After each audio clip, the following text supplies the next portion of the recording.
Now we're going to do a little segment on native Ibitions and their bikes. First up we have Hans, the native Ibition, who likes to go very fast on his road bike. So pay particular attention to that bike. But without further ado, here we have Hans.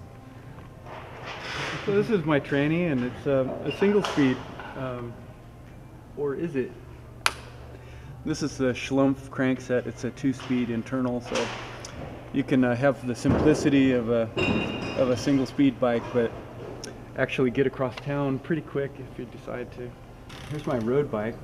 I love this bike so much. It's such a good time on it. It's set up for trying to go fast, as you can see. Next up we have Jeff, who runs our shipping department. He's going to tell you a little bit about his Mojo HD. Hey, my name is Jeff. How's it going? I've been riding mountain bikes for about 15 years, racing downhill for about 10 years or so. So when I started working here, I was riding a Mojo SL and really liked it. But once this bike came out, the Mojo HD, I decided to put one together a little more for gnarlier usage. So after Downeyville and Ashland and all the Super D races concluded, I was riding a lighter setup for those races, an RP23 with a 36 float in the front. Real nice suspension by Fox, air stuff. The bike was under 30 pounds and it was fun, but for around here it was just pretty easy to ride up all the hills, not much of a challenge to cruise downhill with. So I figured might as well go big or go home. So I grabbed my fork off my downhill race bike, tossed it on here down at 180 millimeters of travel. That's a Fox 40 RC2. That thing's pretty rad. And then got an RC4 coil shock in back. So that bumped the weight of the bike up a little bit. But it actually worked out really well because it's 160 travel and back with 180 in the front, so it's a pretty neutral, balanced feeling. It's only a tad higher than the 36 single crown because it's a much lower axle crown height with the 40. Usually I try and do at least 100 miles a week on this bike with this setup. So I got my saddlebag going with a spare tube, secondary spare tube up here in the gas tank just in case. Sometimes I'll put like a light battery in here or a windbreaker. Keep my water bottle down there. Whole thing like this weighs about 35 pounds and it's awesome for everything.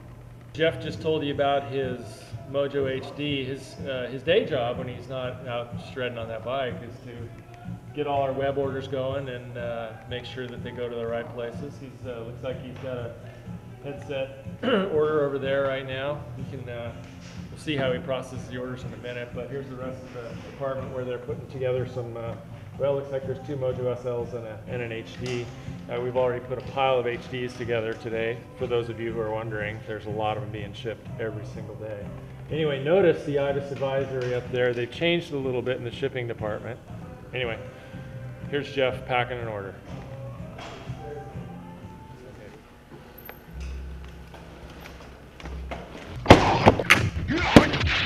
The next installment of our Native Ibition bike series features Olivier from France. He's going to tell you about his prototype HD. Take it away, Olivier. Hi guys, I'm very glad to show you my new toy. Actually, I started to ride the HD. I took to France with the American team for racing the Enduro series, Enduro of Nations. It's a very long downhill marathon race on 2 days. And when I came back from this trip in Europe, riding in campus with that setup was kind of overkill in campus. So here is my new version of the Mojo HD, pretty much the same frame. It's still a prototype, different color than the production one. We have this new chuck mount chips that gives you a chance to ride with your Mojo SL rear shock. And now I have my Mojo HD with 140mm travel. The bike that you can see is 26 pounds, which is really, really light, in my opinion, for all mountain enduro kind of bike. And as soon as I'm gonna go in the high altitude elevations on some downhill trail, like going back to Europe or like North Star for the weekend, occasionally I just change those 2 shock mount chips. There is 3 bolts, and I put my coil shock and my Lyric 170, and I have a mini downhill bike, the perfect weapon for ripping in campus or some of those enduro races or mega avalanche. So the next installment in Bikes of Native Ibitions is Sean's tranny. And this tranny's got a good little story I'll have to tell you later. But right now, Sean will tell you about his bike. So I started wanting to make a bike with a coaster brake after taking a fat cruiser, taking it out on the trails at UCSC, and I found that with a coaster brake and a nice big soft frame, I was actually able to ride most of the flatter trails up there. So for a couple years I wanted to make something like this, and I finally did. It's got a coaster brake, it's got the wheel actually off of my fat cruiser, and it's pretty tough to ride. I don't recommend coaster brake bikes for really steep stuff, and it's pretty bad for the trails if it's raining. So but yeah, it's otherwise a pretty fun bike, and I took it to Downeyville a couple years ago, and you want to tell that story? Yeah, so Downeyville has the famous river jump contest every year, and last year Olivier showed up and he wanted to do the river jump, and Sean had his bike, so match made in heaven. Olivier took the bike and did the huge jump to second overall, right, last year in the river jump.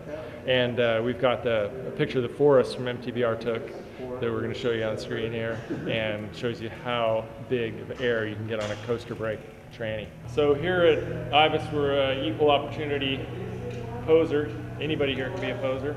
So we're going to let the janitor talk about his bike today. This is our friend Brian. He does a really good job. Nice work.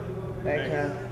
Yeah, these Ibis guys, man, they're super cool. You know, they got me working here, doing all kinds of jobs just to be able to get to ride one of these things. But lucky enough, I work 24/7 here. I put in a lot of OT, and I'm fortunate enough to have a garage full of these bikes. So Mojo HDs, regular Mojos, trannies, Haka Loogies, Silks. I got a garage full of all of them, because that's pretty much all I do is sweep floors, clean toilets, run errands for these guys, and ride bikes when I have a chance. And you know, depending on what event I'm doing, what kind of ride I'm doing, I just go into the garage, pick one off the wall, and out I go. Right here we got my Mojo HD, and pretty much have this thing set up for pretty much all mountain kind of riding. It has a single ring on the front, has a 1136 gear on the back, so this bike's light enough yet burly enough for me to go down anything, yet climb up anything. Super versatile bike. I mean, you can set this thing up at 27 pounds, or you can have it at 31 and make it a full downhill machine. But that's the great thing about not only the HD, the tranny, and the Mojo, is all these bikes are super versatile, and I pretty much have them set up in every way, shape, and form that you can imagine. The HD, right now I got two of them. Have this one set up like this, and then I also have one set up a little bit more DH kind of race style. Basically the one I won A-line on this year for the 5th straight time. It had a coil shock, basically just a little bit tighter, a little smaller, compact machine. And there you go, you have two HDs that are good for two totally different kinds of riding. The regular Mojo SL, again, I have about 3 of those. I have them set up all different ways. Have one set up for slalom racing, have one set up for pure cross-country racing, and then have one kind of set up for all mountain riding, depending on who I'm riding with, what kind of ride we're doing. Again, all different. And then the tranny, also have 2 or 3 trannies right now. Got a couple set up super small. One's a single speed I just built up for the Pump Track Worlds out in Mount St. Anne. Pretty cool. No front brake, no gears, just single speed, super basic, kind of like old school BMX for me. Super light, flickable. Awesome bike for the pump track, and also awesome for dirt jumping. Also have another one set up full light cross country, you know, just race. When I'm going out riding with my Lycra friends, I pick that bike off the wall and I go throw down on the climbs with them. So pretty much that's what I got in my assault of Ibis bikes. A little bit of everything. 3 great frames that are pretty much cover just about any kind of riding you want to do. All right, get back to work, Brian. Thanks. Yeah, thanks you guys. Appreciate it. Well, I'm gonna save up for another color HD. Toilets are dirty. Quitting time. Time for everybody to go home. Where'd you go?